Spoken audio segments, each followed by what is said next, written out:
Agora nós vamos tratar aqui dos números reais.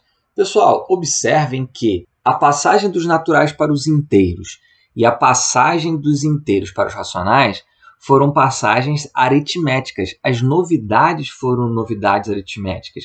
A novidade dos naturais para os inteiros é agora todo elemento ter um inverso aditivo. Você podia subtrair quaisquer elementos no conjunto, que ainda assim o resultado era o elemento do conjunto. A novidade dos inteiros para os racionais é agora que todo elemento não nulo tem um inverso multiplicativo. Você pode dividir quaisquer elementos do conjunto, que o resultado ainda é um elemento do conjunto, exceto, é claro, quando o divisor é zero. Nesse caso, não tem resultado, não tem definição no conjunto dos números racionais. Então, as novidades dos naturais para os inteiros e dos inteiros para os racionais foram novidades aritméticas. O primeiro, o inverso aditivo, uma novidade com respeito à adição. Você ter o inverso, ter uma operação inversa, que é a subtração. Depois, o inverso multiplicativo dos inteiros para os racionais. Agora você tem a divisão entre quaisquer elementos, exceto quando o divisor é zero. Mas, qual é a novidade que os números reais traz ao conjunto dos números racionais e, portanto, a todos os conjuntos anteriores? Agora a coisa muda de figura. A novidade que os reais traz aos racionais não é uma novidade aritmética, não é apenas você poder fazer uma nova operação ou ter um inverso de alguma operação que já era conhecida. A novidade agora é diferente, nós vamos falar sobre ela aqui. Ressalto novamente que cabe aqui uma construção rigorosa do conjunto dos números naturais, fazendo as demonstrações, tendo todo o cuidado e aprofundamento. Mas não é o escopo aqui da disciplina, nós nem temos material suficiente para isso. Teríamos que estudar muitas outras aulas, vários assuntos, para poder fazer essa construção. São assuntos que vocês vão estudar em outras disciplinas, por exemplo, na disciplina de análise real. Aqui nós vamos fazer apenas uma apresentação geral, as principais propriedades e as ideias intuitivas do que são os números reais. Não vamos fazer aqui construções rigorosas. Também é uma discussão muito boa e interessante a evolução histórica do conceito de número até chegar aos números reais. Não se entendia números reais exatamente como a gente entende hoje, já bem estruturado, exatamente como conhecemos. O conceito de número real ele foi evoluindo, se entendia de uma forma, depois viu a necessidade de modificações, de adaptações, de estruturações, e o entendimento foi sendo construído aos poucos até chegarmos ao entendimento que nós temos aqui hoje. Bom, mas o que é então o conjunto dos números reais? Essa pergunta ela tem uma resposta rigorosa. O que é o conjunto dos números reais? Você pode fazer uma construção com todas as demonstrações. Nós não vamos dar essa resposta rigorosa aqui.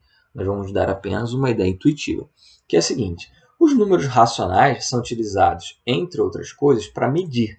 A gente pode medir comprimento, medir área, medir volume, utilizando números racionais. Então, posso dizer que medir uma distância de 2 metros, de 3 metros, que um objeto tem um comprimento de 20 centímetros. E eu posso também ter uma parte não inteira, então pode ser 1/3 do centímetro, 1/3 do metro, uma quarta parte do metro, que eu posso reescrever como 0,25 metros. Então, os racionais são utilizados para medir, inclusive, medidas não inteiras. Ocorre que, embora todo número racional represente alguma medida, ou seja, para todo número racional existe um comprimento que é representado por este número racional, o contrário não ocorre. A recíproca não é verdadeira, o vice-versa não é verdadeiro. Para todo número racional existe uma medida que é representada por esse número racional, mas nem toda medida possui um número racional que a representa. Existem algumas medidas, existem alguns comprimentos que para estes não tem nenhum número racional que pode medi-los. É o que ocorre, por exemplo, no quadrado de lado 1. Se a gente traça aqui um quadrado, desenha um quadrado de lado 1, a diagonal desse quadrado não consegue ser medida por nenhum número racional. É isso mesmo, chocante. Não existe nenhum número racional que consegue medir a diagonal desse quadrado aqui. Inclusive, isso foi uma descoberta muito chocante na história da matemática. Ela fez os matemáticos, a humanidade, naquela época e durante vários anos, repensar o conceito de número a partir disso, a partir da descoberta que existem algumas medidas, existem algumas grandezas que não são mensuráveis por números racionais. Então, o conjunto dos números racionais ele é insuficiente, ele é incompleto quando a gente quer tratar medidas. Quando a gente quer medir quaisquer comprimentos, a gente precisa de novos números. Os números racionais não são suficientes. É possível mostrar, existem demonstrações, para o fato de que a diagonal do quadrado não é mensurável por algum número racional. Nenhum número racional consegue medir a diagonal do quadrado. Então, se a gente tomar uma reta, escolher um ponto de referência, chamar esse ponto como zero, todo número racional vai ter alguma localização aqui na reta que corresponde à distância desse novo ponto para o zero. Então, se eu marco esse ponto aqui na reta, a distância dele para o zero, por exemplo, é 2, significa que esse ponto representa o número racional 2. Se eu marco um outro ponto aqui na reta e a distância desse ponto para o ponto que eu chamei de zero é 1,5, então esse ponto corresponde ao número racional 1,5. Se eu escolher qualquer número racional e fazer a distância do zero para ele, então eu caminho do zero até essa distância e aí eu chego num ponto, esse ponto representa este número racional. Agora, o vice-versa não é verdade. Existem alguns pontos na reta, na verdade, muitos pontos na reta, infinitos deles. Existem infinitos pontos na reta que, se eu for medir a distância do zero até esse ponto, essa distância não é nenhum número racional. Não existe nenhum número racional que mede essa distância. Logo, se essa reta aqui está marcada apenas com números racionais, ela possui buracos. Mas a reta em si não possui buracos. Se eu der um zoom aqui na reta, ampliar esse desenho, vocês vão ver que não tem buraco nenhum aqui nesse ponto marcado. No entanto, não tem nenhum número racional que represente esse ponto. Daí nós precisamos de novos números. Esses novos números, que são os pontos na reta que não conseguem ser representados por números racionais, a gente chama esses novos números de números irracionais. Eles são, por exemplo, o raiz de 2, o raiz de 3. Aqui eu não estou dando uma justificativa, mas existem demonstrações de que não existem números racionais que elevado ao quadrado de 2, por exemplo. Não existe número racional que elevado ao quadrado de 3. Então, por isso, esses números não são racionais. Logo, esses pontos aqui na reta que correspondem a esses números não são números racionais. Se eu passo a considerar agora cada ponto na reta como um número, então é uma correspondência mesmo. Eu passo a considerar os pontos como os números. Então, esses pontos não são racionais, eles são números diferentes dos racionais. Como esses números não são racionais, a gente passa a chamá-los de números irracionais. Então, quem são os números irracionais? São os pontos na reta que não podem ser representados, não podem ser mensurados por números racionais. Esses são chamados os números irracionais. Não existe um consenso para a letra que representa esse conjunto, mas em alguns casos se utiliza a letra I aqui com duplo traço. Então, exemplos famosos de números irracionais são as raízes não exatas, raiz de 2, raiz de 3, aqui nesse caso raiz quadrada, mas também raiz cúbica, raiz quarta, raiz sétima. Toda raiz de número inteiro que não for um número inteiro é um número irracional, isto é, representam distâncias para o zero, pontos na reta, que não conseguem ser medidos com números racionais. Então, esses são exemplos famosos de números irracionais. E tem outro, o número π também, é um exemplo famoso dos números mais famosos na matemática, que é a razão, a divisão entre o comprimento de qualquer círculo pelo seu diâmetro, e o número de Euler, um número conhecido também muito importante na matemática, que é a base do logaritmo natural. Esses são os números irracionais mais famosos, mas existem outros, e não só alguns outros, existem infinitos outros números irracionais. Esses aqui são só alguns exemplos, não fiquem com a impressão de que esses aqui são todos os números racionais. Não, pelo contrário, existem infinitos e muitos mais números irracionais. Na verdade, existem muitos mais números irracionais do que racionais. É estranho assim mesmo. Existem mais pontos na reta que não conseguem ser medidos por números racionais do que aqueles que conseguem ser medidos por racionais, mesmo que os racionais sejam densos. Mesmo que dados dois pontos quaisquer aqui na reta, racionais sempre tem um racional entre eles. Mesmo assim, existem muitos mais números irracionais do que racionais. Não faremos a demonstração desse fato aqui, mas é um fato importante, bem interessante e até intrigante, surpreendente. Quando a gente une o conjunto dos números racionais com o conjunto dos números irracionais, a gente chama esse resultado de conjunto dos números reais.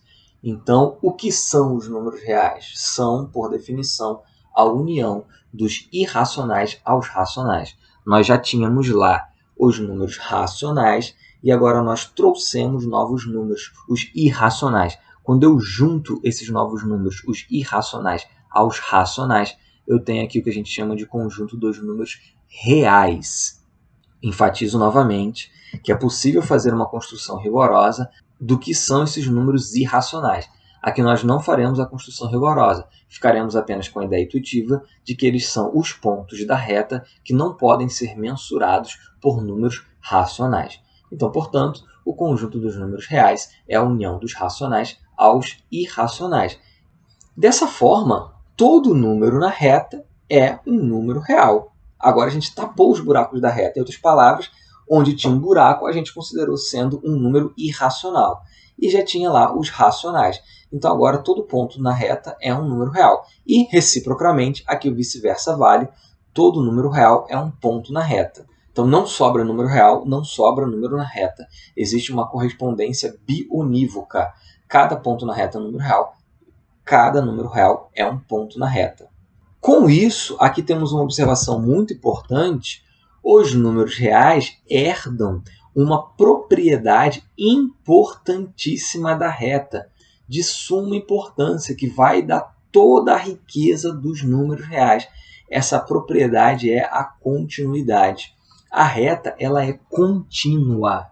Essa propriedade, pessoal, também possui uma definição rigorosa, com maiores explicações aprofundadas, com construções e demonstrações analíticas. Nós não faremos essas construções rigorosas aqui. Mas a ideia intuitiva de continuidade é de que a reta não tem buracos. Você pode entender a continuidade da seguinte forma. Olha só, vou descrever aqui dois fenômenos. O primeiro não é contínuo, o segundo é contínuo. O primeiro fenômeno é quando a gente abre uma torneira e deixa apenas gotejando. Goteja água lá, por exemplo, no fundo da pia, na cuba, lá no fundo. Essa água tocando a cuba na pia, ao fundo, gotejando, é um fenômeno discreto, não é contínuo. Já quando a gente abre um pouquinho mais a torneira e deixa caindo um filete de água, agora nós temos um fenômeno contínuo. Quando está gotejando, quando não é discreto, se a gente for rápido o suficiente, a gente consegue passar a mão por debaixo da torneira e sair com a mão seca, não cair nenhum pingo d'água. Mesmo que a água esteja gotejando muito rápido, basta a gente conseguir ser mais rápido ainda, que a gente passa a mão por debaixo da torneira e não molha a mão. Já quando está caindo um filete de água, você pode passar a mão mais rápido que for debaixo da torneira, que vai molhar. Mesmo que seja um pouquinho, mas vai molhar. Se é um filete de água, se está caindo ele continuamente, é contínuo. Então, a água tocando a cuba da pia quando está caindo filete de água é um fenômeno contínuo.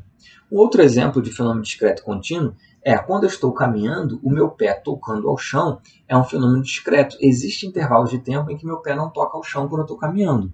Eu toco um pé, depois eu ando, toco o próximo pé e tem esse intervalo de tempo. Já um pneu de uma bicicleta ou de um carro tocando ao chão quando a bicicleta ou o carro está em movimento é um fenômeno contínuo. É claro que eu estou desconsiderando os buracos ou um salto que o carro dê. Um carro andando por uma pista reta e lisa, o pneu está sempre tocando o chão. Não tem intervalo de tempo ali em que o pneu suba e não toque o chão. Esse é um fenômeno contínuo. Então essa é a ideia de continuidade da reta, que tem uma definição rigorosa, mas aqui a gente fica com uma ideia só de continuidade. A gente pode traduzir isso também pelo seguinte: se eu divido a reta em duas partes, então temos aqui o desenho de uma reta.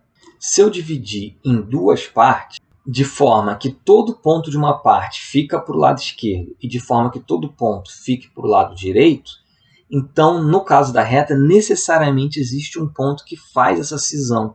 Tem bem um pontinho aqui no meio que dividiu essas duas partes. Não tem um buraco aqui. É diferente dos números racionais. Se essa reta aqui fosse feita só de números racionais, então eu conseguiria dividir os números racionais de forma que todo número fica de um lado, fica à esquerda, de todo número que fica à direita, e estaria aqui passando por um buraco, não estaria passando por cima de nenhum número racional. Diferente da reta. No caso agora da reta, toda cisão que divide de forma que todo elemento de um lado fique à esquerda e que todo elemento do outro, então necessariamente existe um ponto que faz essa cisão. O conjunto dos números reais herda isso. Se você divide o conjunto dos números reais, faz uma cisão nele, divide em duas partes, de forma que todo número de uma parte é menor do que todos os números da outra, então necessariamente existe um ponto que faz essa cisão. Existe um número real que está entre todos os números de uma parte e todos os números da outra parte. Essa é a grande novidade que os números reais trazem aos racionais. A novidade que os reais trazem aos racionais é a continuidade. Diferente do salto que a gente deu dos naturais para os inteiros e dos inteiros para os racionais, agora o salto dos racionais para os reais não é um salto aritmético. Dos naturais para os inteiros, a novidade era aritmética, era o inverso aditivo, era a subtração. Dos inteiros para os racionais, a novidade era aritmética, era o inverso multiplicativo, era a divisão. Agora, dos racionais para os reais, a novidade é a continuidade, não é uma novidade aritmética. Observe que, como o conjunto dos números reais é a união dos racionais com o outro, então os números racionais constituem um subconjunto dos números reais. Por isso, todo número racional é um número real. Então, os números racionais é constituído por aqueles que a gente já conhecia, os racionais, e mais os novos irracionais. E todo número racional é um número real. Antes já tínhamos que todo número inteiro era um número racional e todo número natural é um número inteiro. Então, nós temos essas três inclusões aí. As operações aritméticas se mantêm no conjunto dos números reais. Então, temos a adição, a multiplicação com as mesmas propriedades, comutatividade, associatividade.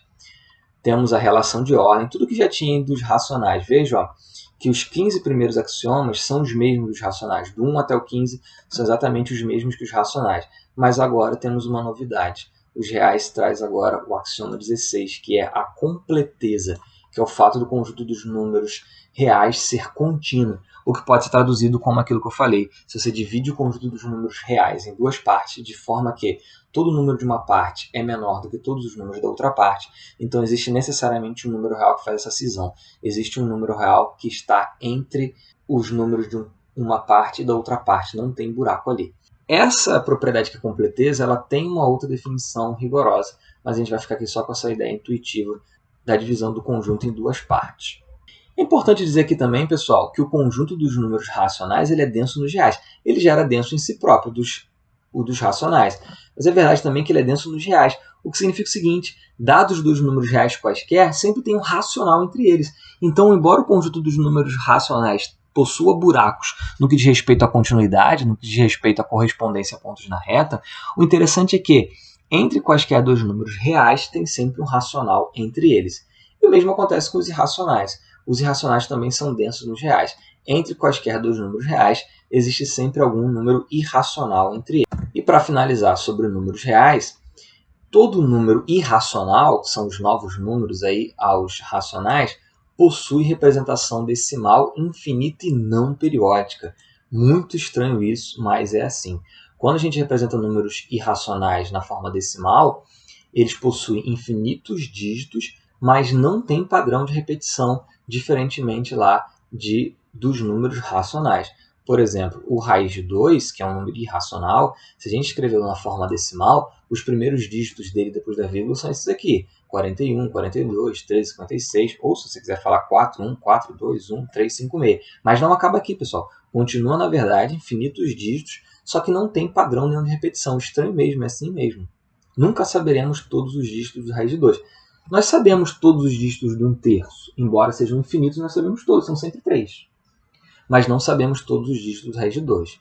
Hoje em dia, com a computação muito avançada, com os supercomputadores, a gente conhece bilhões de casas decimais do raiz de 2 e temos algoritmos para calculá-las, mas não sabemos infinitas. Por exemplo, é um hobby aí dos programadores bater recordes de cálculos de dígitos decimais do π. Inclusive, há poucos anos tivemos aí um novo recorde de trilhões de casas decimais por um supercomputador. Se não me engano, foi um supercomputador do Google que bateu o último recorde aí, calculou muitos trilhões de casas decimais do π. Mas, embora continue aqui infinitamente, não tem nenhum padrão de repetição. Existem outros vários conjuntos numéricos que nós não vamos estudar aqui. Por exemplo, o conjunto dos números complexos, conjunto dos números hiperreais, conjunto dos números transreais, números hipercomplexos. Só a título de informação, então, estou comentando sobre eles, mas nós não vamos falar sobre esses outros agora.